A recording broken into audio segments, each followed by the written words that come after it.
নমস্কার বন্ধুরা, আশা করছি তোমরা যে যেখানে আছো সকলে ভালো আছো গো।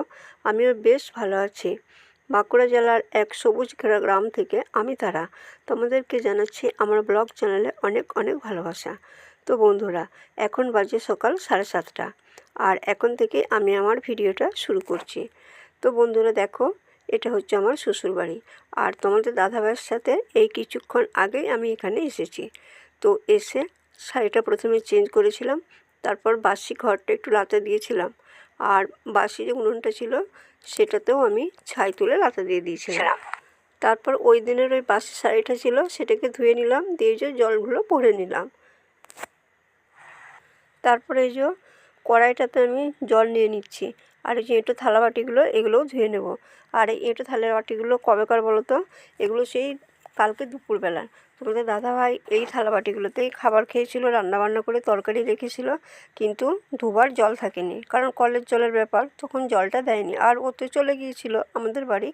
তাই এই যে আজকে এসে আমি এই দুপুরের থালা বাটিগুলোকে ধুয়ে নিচ্ছি। আর এই যে এদিকে দেখছো যে যে বালিশের ওয়ারগুলোকেও আমি ভিজিয়ে দিয়েছি। আর বন্ধুরা কী বলো তো, এই জলটা এখনই চলে যাবে, তাই আমি খুব তাড়াহুড়ো করছি, কারণ জল চলে গেলে না খুব কষ্ট হয়। কল আছে একটা, ওই স্কুলের ওখানে আছে, ওখান থেকে আবার জলটা আমাকে বয়ে বয়ে আনতে হবে। আর এই যে বন্ধুরা দেখছো, বাসনগুলো মাজতে মাজতে আমার কাছে এলো আমার একটা ভাই। ওই যে বলছে যে দিদি তুমি কখন এলে? কারণ কি বলো তো, আমি তো এখানে খুব একটা থাকি না না, তাই আমি যখনই আসি ও এইদিকে গেলেই কিন্তু আমার সাথে দেখা করতে আসে। আর ওই যে দেখো আমার পিছনে দাঁড়িয়ে দাঁড়িয়ে কীরকম গল্প জুড়ে দিয়েছে।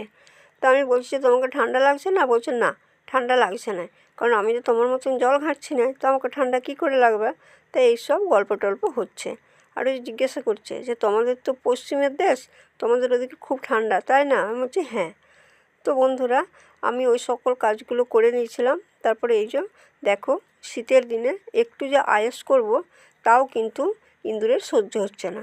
কারণ কি বলো তো, সারাদিনের এই কর্মক্লান্ত দেহটা না রাত্রে এই গরম লেপ কাঁথাতে খুব আরাম দেয়, কিন্তু সেটাও ইঁদুর দেখতে পারলো না, তাই যে লেপটাকে কীরকম কেটে কুচি কুচি করে দিয়েছে।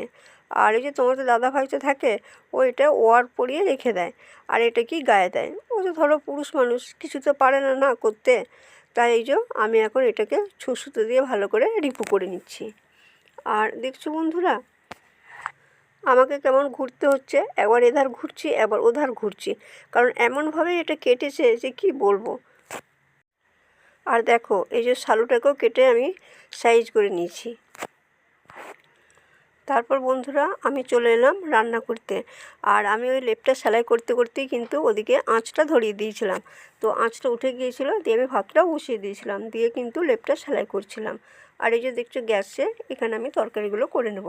তাই প্রথমে আমি পালং শাক, বেগুন, শিম, গাজর, আলু এটা দিয়ে একটা তরকারি করে নেব। তারপরে এই যে কড়াইটাই দেখছো ঢাকা দিয়ে আছে মাছ, ওগুলোকেও ভেজে ঝোল করে নেব। তো চলো আমি এখন শাকটা ভালো করে নেড়ে চেড়ে এটাকে এখন ঢাকা দিয়ে দেবো। তারপরে বন্ধুরা দেখছো যে এখানটায় না নিচু আর গ্যাসটা উঁচু, তাই আমার খুব কষ্ট হচ্ছে, তাই আমি বাড়ির মধ্যে ঢুকে গেলাম পিঁড়িটা বার করে নিতে, কারণ পিঁড়িটা একটু উঁচু, তাই পিঁড়িটার উপরে উঠে বেশ নাড়াচাড়াও করা যায়। আর আমি তো একটু লম্বা মানুষ, পাতলা কিন্তু লম্বা তো আছি ভালো, তাই আমার কিন্তু খুব অসুবিধে হচ্ছিল।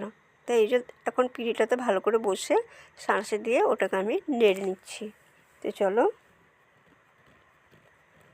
ওদিকে আমার ভাতটা হোক, আর এদিকে আমি এই যে চলে এসেছি কম্বল, কাঁথা, বিছানার ওয়ার এগুলো রোদে দিতে। কারণ কি বলো তো, রোদে দিলে একটু আরাম পাওয়া যায়, কারণ বেশ শীত এখনও ভালোই আছে। আর এই যে দেখছো মাটিগুলোকে রেখেছি এখানে, কারণ এই মাটি দিয়ে এই ঘরটা উলুটি হবে, আর ওই যে দুয়ারটা যেখানটায় রান্না করি ওখানটাতেও মাটি দিয়ে ধরানো হবে। তাই কাঁথা বালিশগুলো এখন আমি মাটিটার উপরে উঠেই মিলে দিচ্ছি, কারণ এছাড়া তো উপায় নাই, কারণ পাটা দিয়ে দাঁড়াবো কোথায়। তাই এর উপরেই আমি এখন দাঁড়িয়ে ভালো করে মিলে দিচ্ছি। আর এখানটায় কেন মিলছি বলো তো, এখানটায় কিন্তু রোদ থাকে অনেকক্ষণ, কারণ এটা দক্ষিণ দিক, আর প্রায় 4টে পর্যন্ত রোদ থাকে। আর তো দেখতেই পেলে যে লেপটা আমি ওই নিচেতে মিলে রিপু করছিলাম, তাই ওখানে ওই নিচের রোদেই লেপটাকে শুকিয়ে নিচ্ছি। তারপর বন্ধুরা এবার আমি ভাতটা নামিয়ে নেব। আর এই যে ভাতটা নামিয়ে ওই জামবাটিটার উপরে ফ্যানটা এখন গড়িয়ে নেব। তো চলো আমি ভাতটা নামিয়ে নিলাম, এবার উনুনটাকে ওই সাইডে নিয়ে যেয়ে ভালো করে লাথা দিয়ে দেবো। আর যে দেখছো এখানে রোদটা আছে, রোদটা আমার খুব ভালো লাগছে, কারণ এখানে এলে না আমার খুব ঠান্ডা লেগে যায়, কারণ ওখানের জলে স্নান করি আবার এখানের জলে স্নান করি, এভাবে কিন্তু আমার সর্দি করে গেছে। তো চলো, তারপরে বন্ধুরা একেবারে চলে এলাম রাত্রে। এবারে রাত্রের খাবার বানাবো। আর এই যে দেখছো প্রথমে আমি তরকারিগুলো কুটে নিলাম, কারণ তরকারিগুলো কুটে নিয়ে তারপরে আটাটা মাখলে সুবিধা আছে। আর প্রথমে যদি আটাটা মেখে নিই না, তাহলে আবার হাত ধুতে হয়, মানে সে আটার হাত ছাড়তে চায় না। তাই প্রথমে তরকারিগুলো কুটে নিলাম, তারপরে যে আটাটাকে এখন মেখে নেব। আর কি বলো তো, আটা খুব ভালো লাগে, কারণ ওখানেও আটা হয় এখানেও আটা। আর কি বলো তো বন্ধুরা, যা শীত, আটা খাওয়াই ভালো, কারণ রাত্রে ভাত খুব একটা না খাওয়াই ভালো। আটা হোক বা মুড়ি হোক, এই শুকনো শুকনি খাওয়াটাই ভালো, কারণ এতে শরীরটাও বেশ হালকা থাকে। এদিকে বলতে বলতে আমার তরকারিটা নাড়াচাড়া হয়ে গেল, এখন আমি এটাকে ঢাকা দিয়ে দেবো। আর এই যে বন্ধুরা, আমার এই ভিডিওগুলো কি তোমাদের কাছে ভালো লাগছে না?